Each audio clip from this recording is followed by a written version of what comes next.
Welcome to another Sunday Superversive live stream. I am your host Benjamin Wheeler, and I'm here with my co-host Anthony Mart. Anthony's Anthony's not here today. I'll move on without him. And I'm here with Shield Maiden, the editor in chief of Corncrake magazine. Corncrake magazine is a fantastic little piece that sprung up this very year with tons of great stories in it and a lot of great work. Quite frankly, do this is a very quality product, but certainly by dint of the fact that there's almost nothing happening in English literature right now, this is the best in English literature on the internet. And I'm here with the editor in chief, Shield Maiden, to talk about it. How are you doing today, Shield Maiden? Yeah, I'm going well. How are you? I'm doing well. I'm hyping it up. I am living the American dream. I've got a little straw hat and a cane, and I'm rallying the villagers just for you to talk about your magazine. Oh, that's I good. might even do a soft shoe number while I make a Music Man impression, I guess. So, Shield Maiden, you've been showing up in our circles. We're part of a movement called the Superversive Literary Movement. It is anti subversion. So, anytime we come across things that are anti subversion, anti the world, GNC, gay, whatever you want to call it, we do like to promote these things to our friends because to get out there, you have to be promoted, you have to be seen, and it allows us to sort of bring in new ideas that can really grow the overall goals of the people who still participate in these things, like myself, Sean C. Wright, and others. Why don't you take us through Corncrake magazine and tell us a bit about it? Well, basically, it is an English literature magazine, which, uh, yeah, basically, I want to focus in on English literature. Mm-hmm. But there's a lot of literature styles that are like related to English literature. Because if you were to be pedantic and look at the dictionary definition of English literature, someone who was born in England but leaves to a foreign country, they would still classify that as English literature, even if they would be writing in a different style, Mm. for example. So I have a very broad view of English literature. So I've published stories in here that are about Vikings because they're an important part of English history and Mm-hmm. culture. And then, of course, there's all the different colonies that Britain had, like, Australia, Canada, even the US. That's right. And That's right. yeah, so I publish stories from all of those places as well because, I mean, look, it has to be in English and, occasionally having a fun piece from a foreign country like the Mm. US. It is an interesting thing. Um, I will promise you that my Anglo bona fides are both from my father, though 400 years ago, and from my mother, whenever I was born back in the day. So I promise you that you were among good company, even though when I dramatically had to choose between my American and English half, I chose American. I do like to watch my mother enjoy a spot of tea on occasion. you just found the guns more exciting than the tea. Yeah, yeah. It's the frontier spirit. Though I would say that I believe uh, you could make a solid argument that the frontier spirit is very much Anglo. It was the Anglos who once Spain kind of receded into their whatever happened to them when they were taking over by the Habsburgs. Uh, it was the Anglo who was, crossing the seas into those places that you described, like Australia, end to end on the American continent. And of course, they Very took, adventurous. oh yes, and they took their books with them. You said this was an English lit mag. How, I know you described it as like of English people, and don't get me wrong. I absolutely approve. But if you were to show me a story without an author or title on it, and I would be like, oh, why is this, English lit? What would you tell me? I would be personally looking for things like the setting of the story. Hmm. I would also be looking at how well the English is used. If it's full of slang, then I would say perhaps not. So those are like two very obvious things. Because if something's set in England, well, that's a dead giveaway. Yes. And also the sympathies of the story. Like, is it the story from the point of view of some Roman invader, or is it the story from the point of view of, on the side of England, basically? So Mm, those are like kind of basic, but yeah, that would be what I would look for. I gotcha. So it's more of well, it's patriotism is what it is, uh, but it's definitely a set of it's not it's more than just talking about tea or something, right? Oh, way more than that. But I mean, if people are going off to war, that's fine. Mm, But they can have tea. You can have these little cultural things as like the background, right, right. and then you can have whatever the main part of the story. There's, a lot of different human experiences to write about. But I think whatever country you're in, adding in these little cultural matters, it makes the story more cozy and more appealing. Well, to the people who live there, it'll be appealing to them because it's representing them. But to if you're reading a story about a foreign culture, then these kinds of things are fun and interesting and add an appeal to it because it's not just this story devoid of culture and meaning. Instead, you're either learning a fun thing about a foreign culture or else you're appreciating something from your own. That's right. I mean, there's an old meme. It's like how the Europeans eat breakfast. There's the English full breakfast. There's the French croissant and cigarette. There's the German bratwurst, and then there's the American, and it's like half an English breakfast, and then also a Glock, on its own little plate to the side. There's ways there's ways you can communicate culture and stuff through literature and more than just the stereotypes, even though I find the stereotypes eternally amusing. So what made you decide to start Corncrake Mag? What was the thing that got you up in arms? There's a lot of politics going around. Um, you know, like I don't know the word, the sensible centre. Okay, I'll use that word. So there's a lot of politics in the sensible centre, but there's not a lot of culture, and it's what culture that appeals to people when they want to put their feet up and chill. It's what appeals to people when they're not overly political, but they do want to be Hmm. in some kind of environment where they don't feel, they want to be in a friendly environment, so they choose sensible centrists, but they're not overly political. For them, the culture that can be offered to them is what's appealing.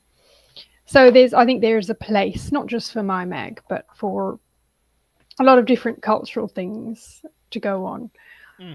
that, would appeal to people.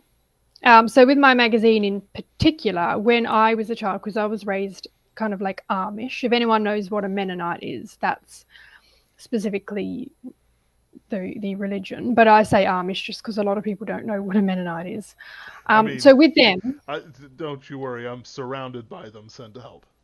Uh, you know that's good. well, I'm in Missouri, and they are everywhere, within a county of me. No offense to you, but I'm scared. Yeah. Yeah, no, yeah. So with them, the way they build up culture, obviously, because they're completely separate from the rest of the world. Hmm. They, yeah, they don't intermarry with anyone else. Their whole education is their own thing. They Yes. do everything excluded. And so they have to create their own culture and entertainment. And so writing stories is a big part of that. And Hmm. when you're going to a Mennonite church, every single Sunday you go and there's a little pamphlet. Now, these are very, very short stories, like 100 words at most. They're really miniature short stories. There's like a little booklet collection of somewhere between 5 and 10 of those. They have a few different ones for different age ranges. Oh And wow. that's just something you get to look forward to on Sunday. And this reinforces the culture and the religion of the Mennonites. I don't. The publisher's name is Rod and Staff. I don't know if you can find them online because they're just not on the internet. Hmm. And then I remember, the Wee Lambs was the name of the one for the little kids, like the preschoolers. And I think the junior aged kids, it was called the Christian Pathway. And there's one for youth, and then there's one for adults. And of course, I don't remember those names, but Hmm. that was really cool. So that's what inspired the Corncrake, because I am publishing stories in here which are submitted by various people. They can be someone with some kind of name to them, or they can just be a first time author. But this is a place where I can publish these kinds of stories. So they have a creative outlet, as well as the people who enjoy reading literature. They as well can come and have this thing to look forward to that's coming out each month. And I try to get as high quality as I can, just because yeah, I don't there's a lot of things out there. If you want to appeal to people, the pictures need to be clear, they need to be good quality, the writing has to be an interesting story that draws the reader in. And yeah, Hmm. a lot of the times when people try things out, this type of thing out, they have low quality because there's not a lot of experience. So I really tried my best to make the Corncrake as high quality as I can, because that will keep people around and keep them coming back. So yeah, that's the inspiration to it. Uh, I like it. I didn't know that about Mennonite culture. I don't know if that's special to the British or not, because I've never heard of it in the Americans. Um, You mean I don't know if there's any I don't think there's any Mennonites here in Britain, or any big communities of them. hmm. But I mean, I was brought up in Australia, so there's not really any over there either. It's just that because I have been to the US to visit and stuff. So Hmm. Well, I mean, I shouldn't say anything because I haven't really been in, in Mennonite culture the same way you have. Um, I'm shocked. I'll have to next time I'm looking for raw milk and such. I'll be sure to look out for that. See if I can snag a pamphlet or two with some nice short stories on it. So I see where you're coming from with I sort of hyped you up a bit at the beginning, as if you're Napoleon picking up the crown of English literature from the gutter. Uh, but genuinely, I haven't heard of anything of that nature really sensibly centrist or otherwise that's readable, quite frankly. Um, I do have relatives, more into the art scene on the ground than I am here in St. Louis, but um, it's hard to pick things up, when you're almost assuredly going to get something with some horrible sexual mores, or everyone's an ugly duckling but me, or something like that. Um, all kinds of things. I could go on and on, but that's not quite what we're doing here. So you started March 2024 with your first issue, which has, by the way, you have excellent covers. Um, I love the cover here. It's a picture of what looks like a confessional with one man with a gun. Outside of the Priestley screen. It's fantastic. I also like the Cougar Quetzalcoatl. Uh, I'm just saying, I like it. Uh, I've also seen, some pretty good people backing you up, like Nathan Hood. His story, The Darklands, was excellent. Uh, He's and I, actually written two for the magazine. The August edition featured his. I haven't gotten to the August edition yet. Uh, Sad to say. But don't worry, I will. Uh, Many longtime viewers of the show will know that we support a lot of Kickstarters here. So, it's I have to tell them too. It's like, yeah, I probably haven't read it, but don't worry, you're in the friend group. I support you. Uh, but no, why don't you go through it? I do see, um, what was it? In another one that you had advertisements for playing cards and stuff like that. Are you sort of growing out to be a more physical magazine, or are you wanting to stay online? So I work with an artist. He's the magazine's graphics advisor. So those are his playing cards. So he's a Ah, genuine artist who's been doing this, art for many years. So I put an ad in for his cards. Um, that's why everything looks so good, even though I'm a writer, not an artist. It's because I have I have someone behind the scenes to tell me things. But yes, I definitely want to move towards a physical copy as well, just because I feel that it's just, I mean, I prefer to read things like in a physical form. I don't prefer reading it online. mm, I mean, I do a lot of online reading, don't get me wrong, but yeah, like yeah. for me, like what I want is a magazine to show up in the mail, and you'd pay your subscription for a Mm-hmm. year, and then it just shows up each month, and you don't have to think about it. It's suddenly there, and you're like, wow, this is cool, it's arrived. Yes. And then get to read it. And so some things which are related to literature that are made by, people in our spheres, as it were, I Mm-hmm. advertise things for them. So that's why the playing cards are there. So occasionally I advertise some books as well. Usually they're more like fiction books or so on. I'd rather not advertise anything political. Of course. But yeah, definitely I hope to be able to have it printed. I get you. And I'll definitely look forward to that for myself. It does help, my own work when things are physical. And I do have to get my own Pinkerton's Ghost out there in physical form someday myself. I do see that you've contributed to your magazine with Druid Without a Home. Why don't you take us through that story and talk a little bit about your work as a writer? Well, when I started the magazine, I needed to source stories, and I didn't want the whole, because I do reprint things from, authors from the 1800s and earlier, but I don't want the most of the magazine to just be reprints of Mm-hmm. things. So I could guarantee for myself to keep up an ongoing story, because an ongoing story is a good thing. It keeps, if people are interested in the story, it keeps them coming back to the magazine. Mm-hmm. So there was a few practical reasons why I put my own story in. Oh, there wasn't any sort of criticism or anything like that. I do it myself constantly. Yeah. But I just sort of wondered, what what there's the editorial work that a writer does, and then there's the writer work a writer does. If you get me. Yeah. Since we share similar positions with what I do for Hightower and Pinkerton's Ghosts, so like from a writer perspective, tell me about the story. Yeah.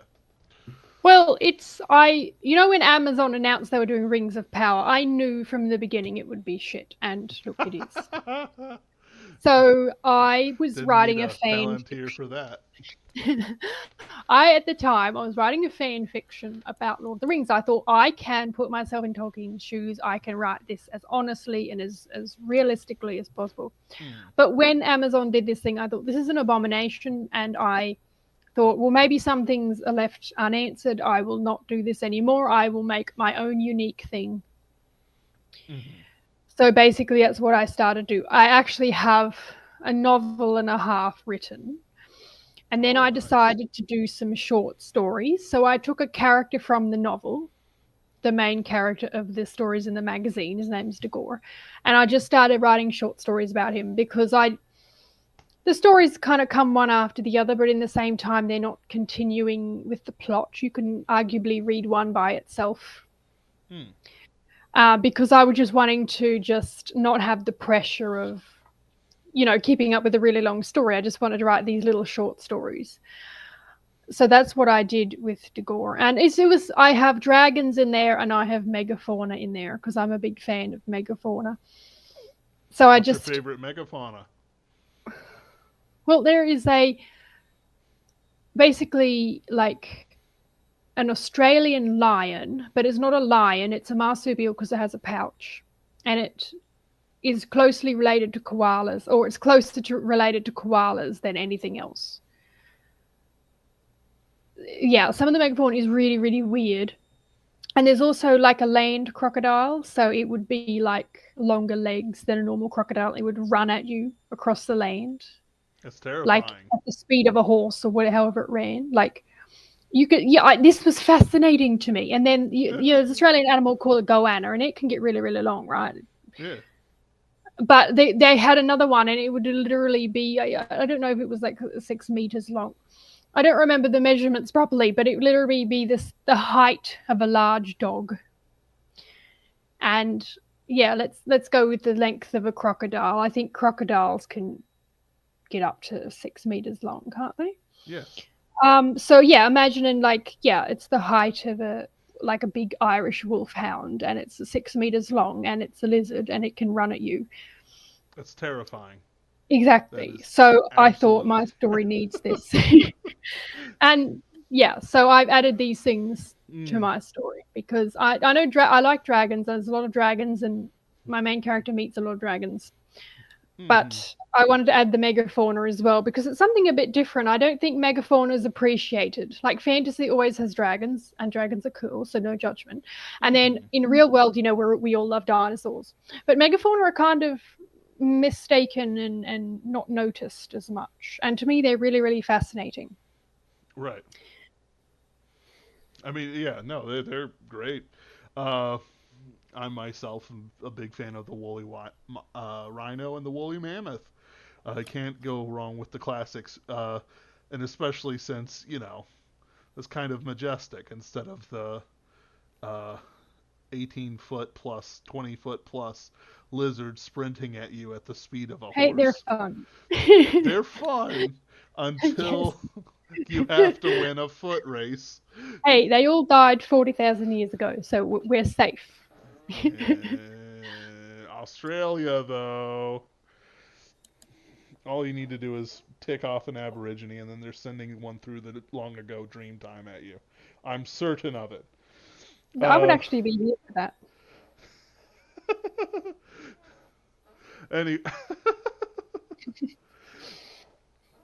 All right, I dig it. So it's one of your characters from another story, but you don't necessarily need to know this story before you read it. No, so it's his childhood, so it sets a long time before the novel takes place. I gotcha. So, excuse me. So it's part of his childhood. So tell us a little bit about the plot then. Well, it's just basically following him as he grows up. Ah, I gotcha. Yeah. So there's not any as he gets a bit older, there starts to be some malevolent characters introduced as one grows up. Mm-hmm. So there is a plot to all of the stories all together. There's going to be because I started the story with a preface that tells you what's going to happen near the end. And there is a bit of violence going on in that. So, yeah, it's building up to something. But it's very much, I wanted it to be wholesome fantasy. So, there's, there's a place for gruesome fantasy. But I wanted to write something that was wholesome and just, people behaving themselves and being good because that's what people should be like, rather than... I have a very low respect level for Game of Thrones, for example. Yeah, it's reasonable. So yeah, and I think stories, they influence people. So we should be reading good things Hmm. so that we can all be good, rather than too much Game of Thrones type things. And I hear, like, I don't read a lot of it because I want to avoid trash, but I hear a lot of fiction, fantasy type stuff written today is full of smut and Yeah. other inappropriateness, and I don't like that at all. So I wanted, my stories to be enjoyable to read, Hmm. escapism, as they say. Oh, absolutely. Uh, you know, Superversives completely agree with you. Uh, there's like I read the original Game of Thrones when it was super hype, and then they killed Ned Stark. Spoilers. Uh, and I realized, as I was reading this, and I still remember how I felt like, 10, 15, almost years ago, that it's like, oh, this is it. This is all it is. And I just put down the book. It's the murder of a man who, maybe is trying to do the right thing or maybe is willing to compromise it. But in reality, it's, uh, it's about the bloodshed and nothing more. Even the sex is about the bloodshed, uh, which is, not wholesome at all to read. Uh, it's just not wholesome.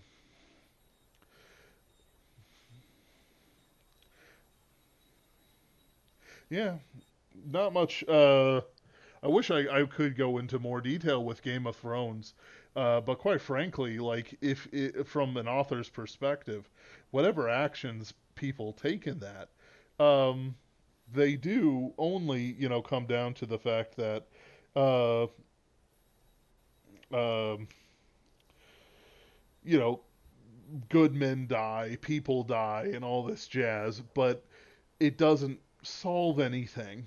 And so the author killed off all of his good options, which you don't even need to read the novel for. Uh, Isn't it? hmm?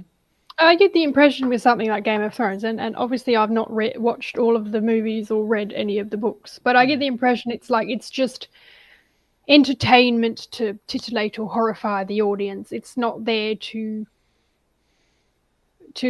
be a good story or to impart any kind of moral lesson or anything. It's true. Well, So it's just like eating junk food. There's no nutrient value in it, as it were. yes, I that's a good way to put it. It's I would maybe put it as like it's not necessarily like chips. It's more like a McDonald's burger. Like it's a bit more filling because it is expertly written, but in the end, it's still very much empty calories. It's just slightly better empty calories than a low grade bag of crisps. Because I remember when it was all the rage, but obviously now it's like everyone acts like they've forgotten. Right? It's like I knew it was bad from the beginning. It's like, Robert, you were talking about this every time we met at the water cooler. You had Game of Thrones watching parties. Don't give me that.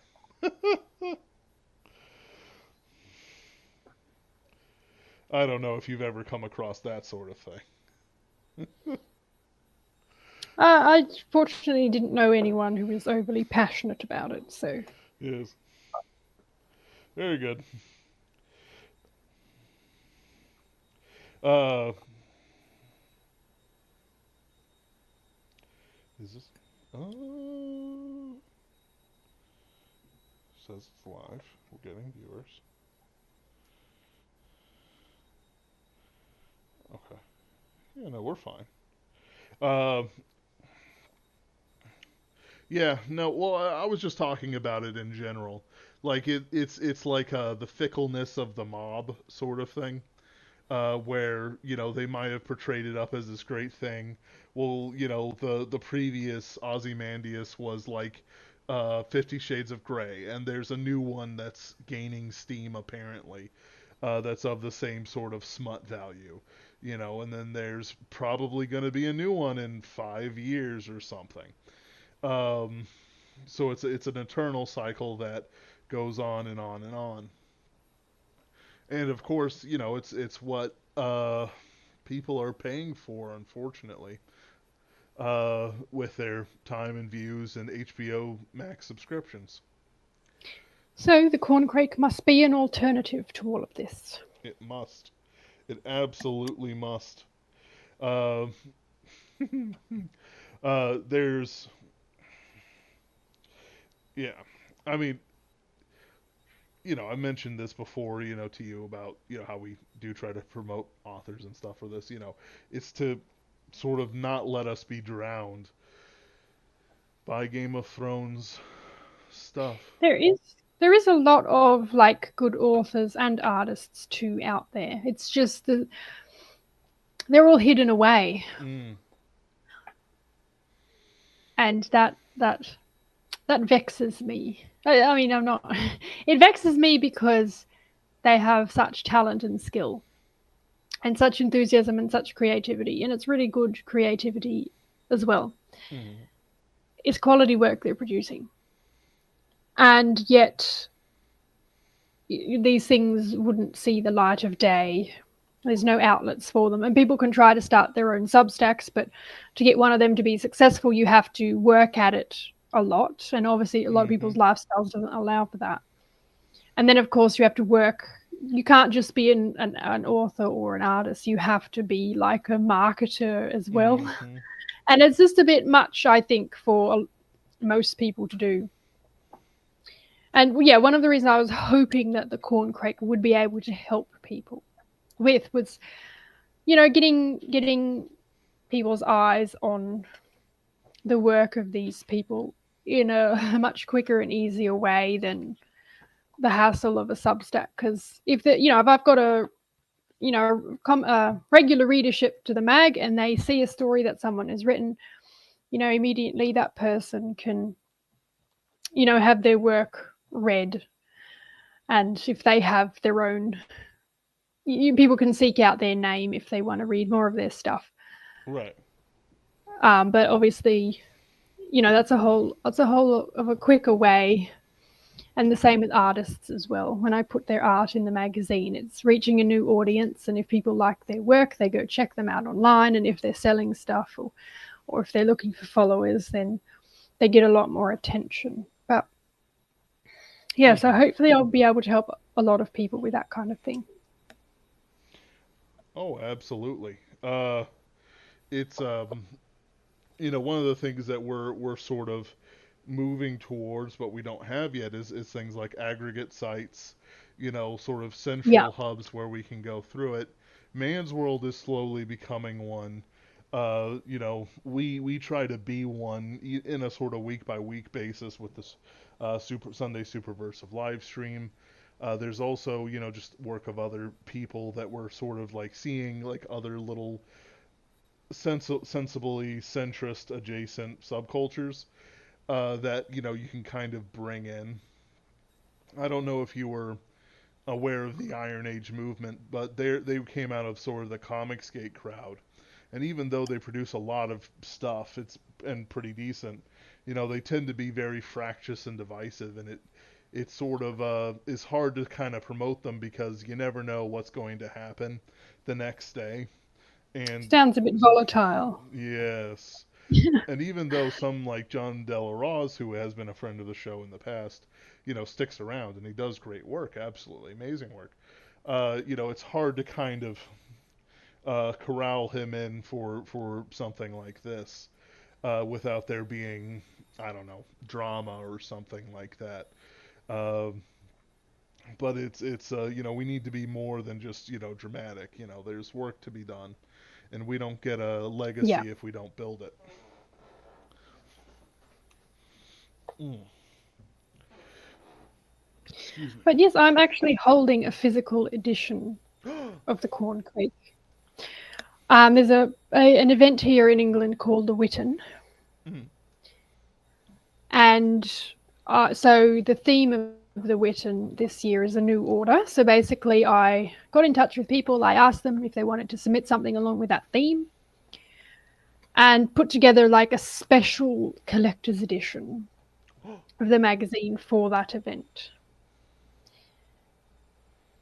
So finally, I have a physical copy, which I'm immensely thrilled about. Absolutely. You should be. That's fantastic. But yeah, it's going to be a bit of work to get one off the ground on the regular. You need to guarantee that people will want to buy it regularly and in numbers. Well, you know what printing is like. Oh yeah. Well, it's you know, it's like, well, you just use Amazon. Amazon is the bare minimum of quote unquote quality products. You know. I'm worried about that because I bought a book from Amazon. I'm pretty sure it was one of those ones where they just print it out as soon as you, like when you order, and send it off to you, like Amazon's Oh yeah. cheapest £9 book. And it's like the words weren't even straight on the page. It was like the Oh. margin on the edge just got narrower towards the bottom. Oh. So it was like, I can't send people a magazine after I've spent hours on it, getting it to be perfect, and Yeah. send it off to be printed out like that.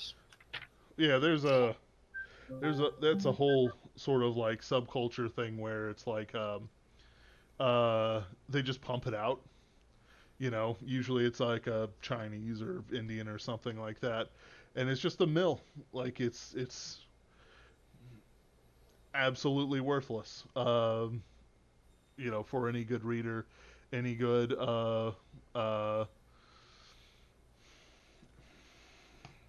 it's just worthless for what we need it to do. Uh, there are higher quality printers out there, but they're usually a bit more expensive. It's in numbers, because if I had 100 people who wanted to buy the magazine every month, it would be easy. Mm. I mean, it's I'll tell you straight up. I would of course apply if there was a subscription service. I'd promote it to my friends. Not that, being a lonesome individual on the internet, I don't have many friends. But to those who tolerate me, I'd certainly promote it. Uh, Both for the idea of quality literature and the idea, it's like most of the subscriptions that are online that I've seen, you know, like they're either expensive leather bound pieces like Castalia House. And by the Yeah. way, Castalia House is fantastic. Good, great leather, great paper. They look great on It's a not shelf. affordable, though, is it? It's not affordable. And Uh, I can't have a leather bound magazine. Think of the weight of the postage of that. yeah, but I heard the size of the spiders they have in Australia. I mean, it's got to be useful for something that stiff. Oh God, that's would be horrifying. Imagine if you open the magazine to take out the Corncrake, and it's just the top of a spider's body flattened, all like fuzzy and grey, and The horror issue. Uh, send that out in October issue. right, right. Be frightened a month ahead of Halloween. This one's still alive. Ah, ah. Whap, Oh, we whap, can't have whap. that. All I right. don't like to into the lawsuits. But they signed a contract. Don't worry about it. Uh, so then, and then like there's some super cheap ones that are just like, yeah, online. Well, it's like, yeah, for $5 or even just $1, you can get Bronze Age pervert shouting into the mic for 2 hours about No one wants Alcibiades. that. I No. like that. I like that. Okay, I'll let him shout at you, but not for my ears. Oh yeah, that's fine. It's not for everybody. I don't. But like it. But that's how do I want to put it? That it's like the Bible verse that says, man does not live on bread alone. Like, yeah, sure, I can pay $1 for the latest uh, ebook, but I'm gonna eat it like a bag of crisps and forget about it. Um, it's not gonna have any lasting relationship. when the EMP hits or the poles shift or whatever, disaster will wipe our data cores. That's gone forever. You know, it doesn't last like paper lasts. Uh, if they want to take my library, they're gonna have to take it from my cold dead hands. But they can always just reach out and wipe a Kindle. So it's to encourage you specifically. It's the excuse me. Uh, to encourage you, a mid-range physical copy would probably do well eventually. I know Kursova does pretty well on his Kickstarters, um, and there's I'm losing track. Hold on, I can bring it back online.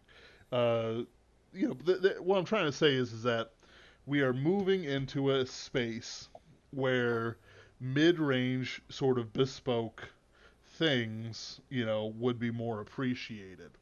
Ebooks are dying out because AI is flooding the market. Um, the success of places like Substack clearly show that there is, a market for longer range products that isn't just blog posts. Uh, yeah, there we go. That's what I'm trying to say.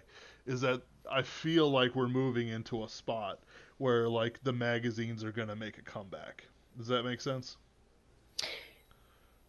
Yeah, I reckon so. Because it's just, I mean, I don't know if I'm an average person, but reading the things online is annoying. Mm-hmm. And I think I would just kind of forget if it's just an email notification. I'll read that some other time. Right. And I Oh, want to be off my phone more, so yeah. getting a magazine is good. I agree. Uh, Especially with getting off the phone sort of thing. It's Plus, I think a magazine is a little curated experience mm, if that's it's a good done way to well. put it. Yeah. You could just, like it's not the same thing as watching a movie, but it's the same in the way that you just pick up your magazine, turn your brain off for an hour if you want to read the whole thing, and away you go. Or if you're really busy, you just set your magazine down and do your thing and come back to it. It's still there waiting for you. You're not trying to find where Mm, you were where you used to be reading it or listening to it if it's an audiobook. right. Right. I was listening to The Wheel of Time in an audiobook, and every time I needed to pause it, it was such a frustration trying to find, because the page would reload, and then I'm like, where was I? I dig it. I know. I've bought quite a few things.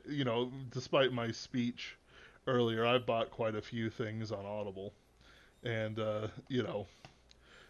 it's like, yeah, it saves your spot and everything, but like, like I'm listening through Plutarch's Lives of the Greeks and Romans. It's like I'm, coming back to it after a week, and it's like, who are these people? This is all Greek. It's like, oh, Yeah. I'm listening to a Greek guy. And then he killed, 5,000 of the enemy, and everyone celebrated. It's like, yeah, all right, yeah, I'm back But into it. I think as well, like with something like the Corncrake, and there's other magazines out there as well. Yeah. But because they're about culture as well. It's not just this thing that could come from anywhere in the world. Mm-hmm.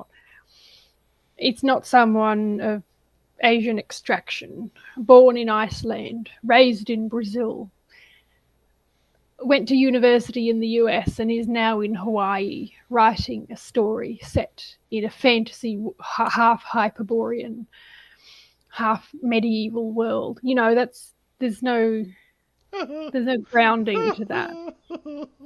So Yes. with the Corncrake, obviously I keep it English, and its priority is English, even though it has a wide readership. Right. Right. Yeah, so that adds, reinforcing the culture and supporting the culture, I think, is important as well. And my magazine is doing that for the English. Yes. It's you're absolutely right. It can't be faked. Uh, it just can't be faked. Like I've read, like say like a friend wrote a Regency, um, romance, and it's like I could immediately tell that this person was American. What, Another. the manners were all wrong? No, it was what they focused on in the descriptions. Does that make sense? Oh, I'm curious. Can you explain? So, if you read The Count of Monte Cristo, one of the things that stuck with me is how lavishly the man described the rooms in the Yeah, parlors and stuff like that. yeah. It's a fingerprint of Count of Monte Cristo especially, but of his work in general. He also and I've noticed this throughout French work in general because I've read my Maupassant and I've read a little Flaubert. Uh, uh, there is the French pay attention to mannerisms in their literature. An equivalent would be watching a French film and they spend 5 minutes watching a woman smoke a cigarette while looking out of a train in black and white. Um, to them it's very meaningful in a way that may not To me, it be. sounds a bit boring. Yes, well, we're Anglo. Uh, so, uh, yeah, yes, yes. But also, but like for um, Vox Day put it put it very well. For the English, the culmination of a story is a wedding or equivalent, but for the Japanese, it's the suicide. So there's Oh, that's cultural, depressing.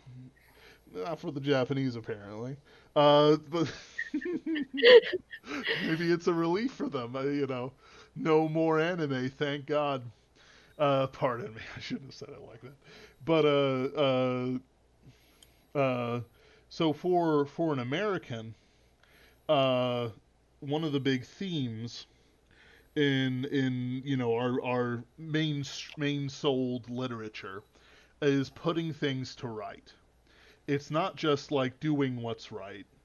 The villain has to be shot dead at high noon in a vicious gun battle. The villagers have to be saved. Everything has to be good again. Maybe it doesn't stay good. No one's really that idealistic, but the gunslinger does his job.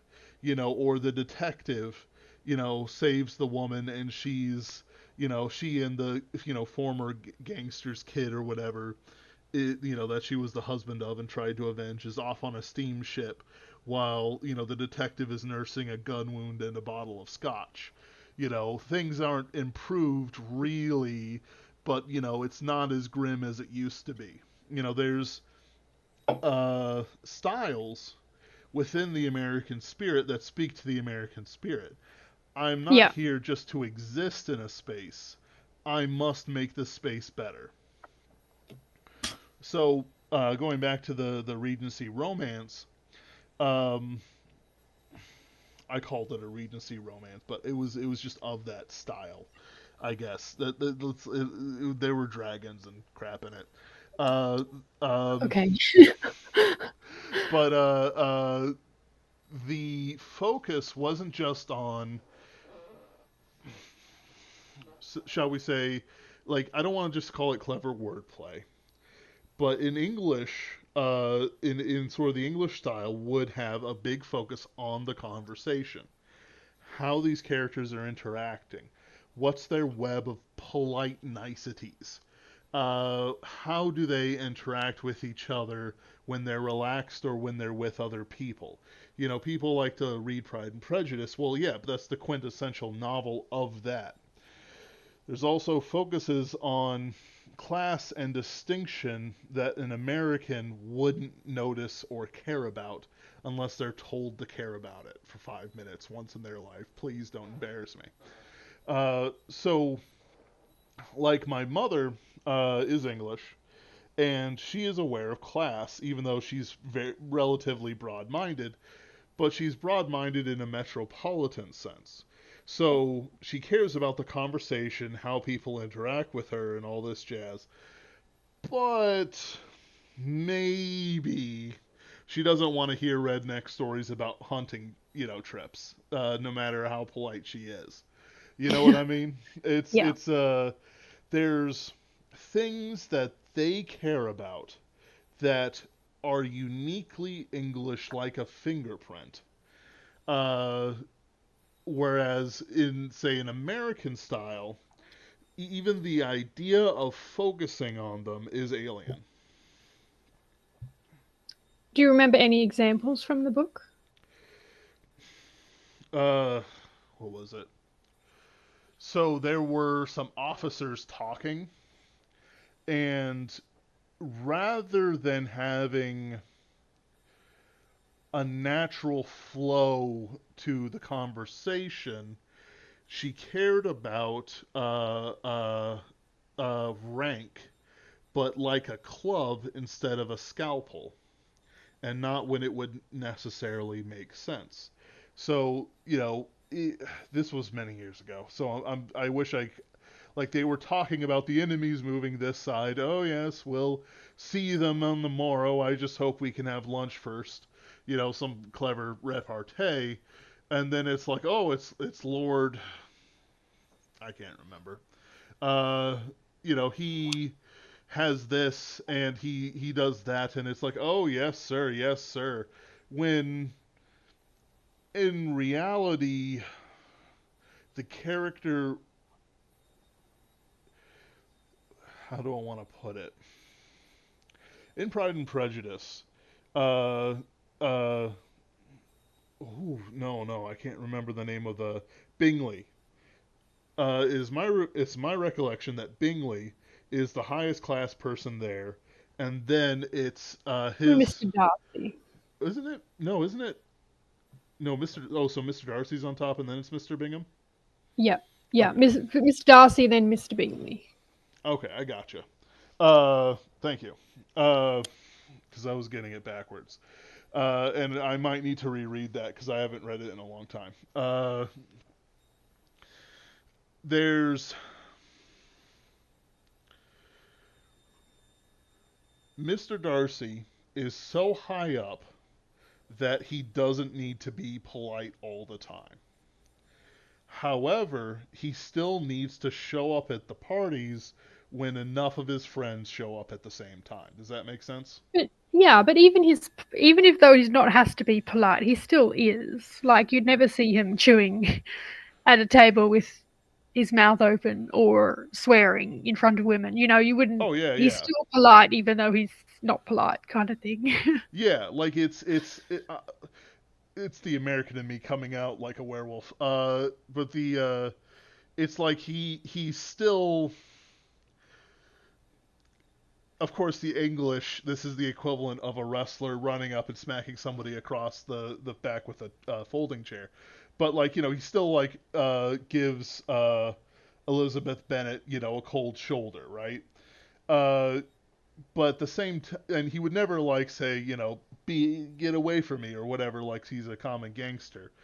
But Yeah. it's he had a way about him that was at both at the same time, I hope you have a nice day, but never actually speak to me again if you can avoid it, sort of thing. And it's a way for those social circumstances that I talked about earlier to come out, and it wasn't done right. And I can't, like, it's like he walked into a room and everyone treated him like he was an officer, even though he was nobility, but they treated it like it was ranks in an army and not necessarily.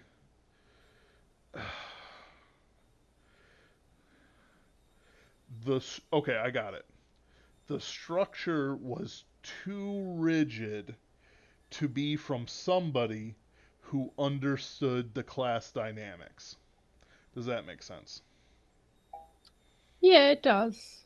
Like even the like sure, if a farmer was rude to his tenant, he'd experience punishment. But if, his friend was rude to him, it wouldn't matter as much.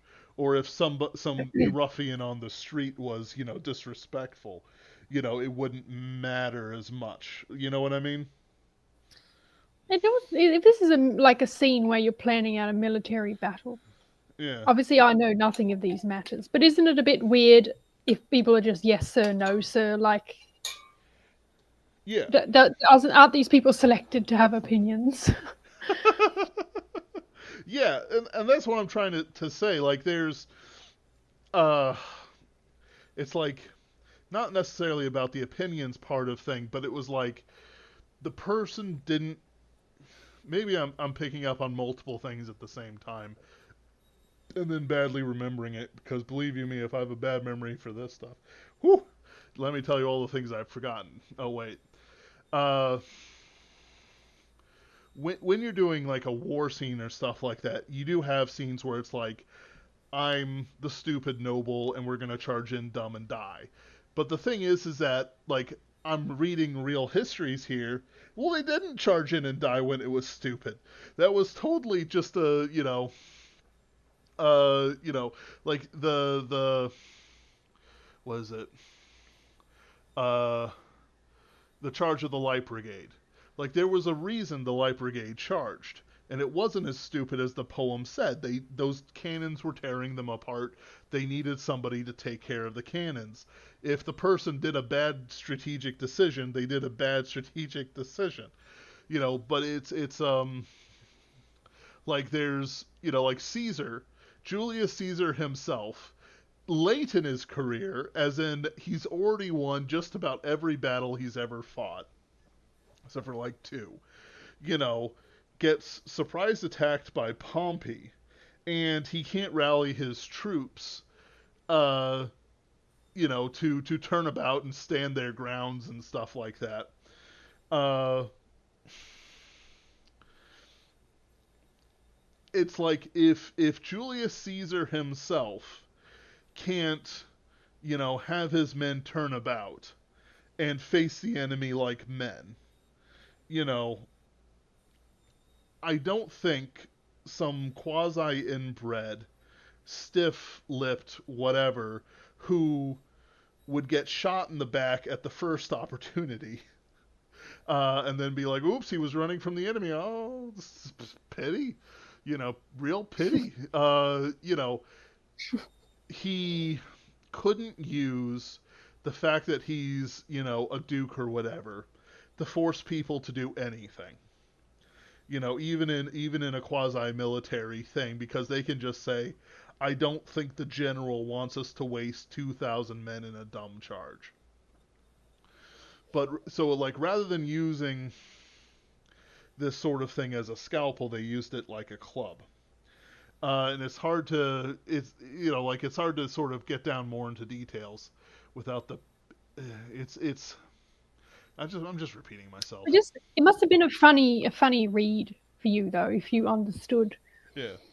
English literature, and then here you are reading this strange thing. Well, I didn't read the second one, so yeah. Don't, yeah.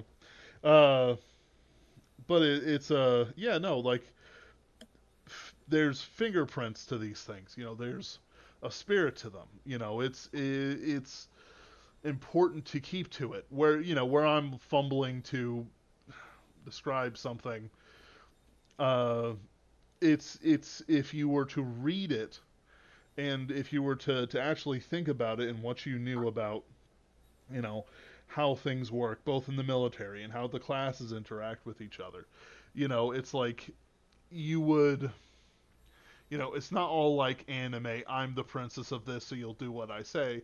It's like, oh, the princess thinks that she can do something stupid, like her daddy told us, to keep her safe. Like that wouldn't happen, at least not behind her back. There was a another Roman story where Scipio Africanus's father was being surrounded and cut apart by the Carthaginians. And he's like, guys, my bodyguard, we have to go save my dad. And they're like, absolutely not. There's like 1,000 guys between us and them. And he's like, screw you guys. And he charges in, and they're like, so they charge in after him. And they actually are able to save Scipio Africanus's dad by this bold action. So it's like there's a time and place for it, but it's authors are lazy and they take shortcuts. Does that make sense? Yeah, but also research is intense. Oh yeah. Oh But yeah. I mean, if people stick to what they know, like their own culture, the writing will probably be a lot easier. It is. It's true. It's very easy for me to write about Americans. It's great. Uh, and No, I never try. yeah, I said I'm in St. Louis, and whenever I have to do research, I just go around for a drive. All right. We've been doing this for about an hour, and I'm missing my nap, quite frankly. So why don't you give us a few more words on the Corncrake, and then we'll close out, okay? I can shill the Corncrake. Yes. So I have the magazine comes out the first Monday of every month, and you can sign up on the website, put your email in, and you will get a notification when it comes out. I do have all of the social medias, and I put out a few posts each week as well. So Instagram, Twitter, Facebook, all the links are on the website as well. So corncrakemag.com. Then there is a section on the website. Well, there's two pages. One is called artists and the other authors. And if you are either of those, you can get in touch with me and I will prepare a profile for you. And I'm putting together like a directory or a collection of all of the of different people. And if you click onto their profile, you'll see what they do with links to their work. So it's a place to go to discover new people, and if you want to commission work or Mm. and that sort of thing, it's a place to go for that. It's still small now, and I'm always looking for more people to submit profiles so I can build it up a bit. But I want it to be like a center of, where you go to, yeah, as I mentioned, either to get commissions or else to just see who's out there, find what's going on. I've people I can link people's Substacks there, their social medias, their websites, whatever it is that they want, and Hmm. if they're an artist, I can put pictures of their work up as well. Yeah, like a phone book, but and yeah, then yeah, that's what the website has going on at the moment. And of course, there are other extensions for the website happening in the future as well. But for now, it's just the two of those. So definitely go on and check it out and sign up as well so you can keep up to date, because, yeah, the Corncrake is growing. There's more things happening, more Hmm. exciting things happening. If you want to keep updated, definitely, yeah, follow the social medias or sign up on the website. And yeah, so the next magazine should be out on the 2nd of September. Excellent. I'm glad to hear it. I want to thank you guys all for those who did join us for an early installment of the Sunday Superversive magazine. If Anthony feels like it, excuse me, he'll stream, a little bit about whatever he wants to talk about. I myself wish to thank you, Shield Maiden, for coming on here and promoting your work and listening to me ramble about half-remembered stories, um, which I think in the end might be Naomi Novik's Dragon series that was set in Napoleonic times. Uh, I might have been thinking that one. And she isn't a friend. I don't know. I'm going to bed. Point is, I've only had 4 hours of sleep, uh, but I will certainly look forward to your September issue, which is first Monday of the month. You said Yeah, that's right. first Monday of the month. Do create like a list of Twitter posts that you can tag, and I'll like, comment, and share um, it out to all my lovely Twitter followers. Uh, do check out Pinkerton's Ghost. Do check out Hightower Magazine. Pinkerton's Ghost episodes will resume soon. We're just getting ahead of some things and getting some things settled in our real lives. Thank you again for joining me, Shield Maiden. Have a wonderful day, everybody.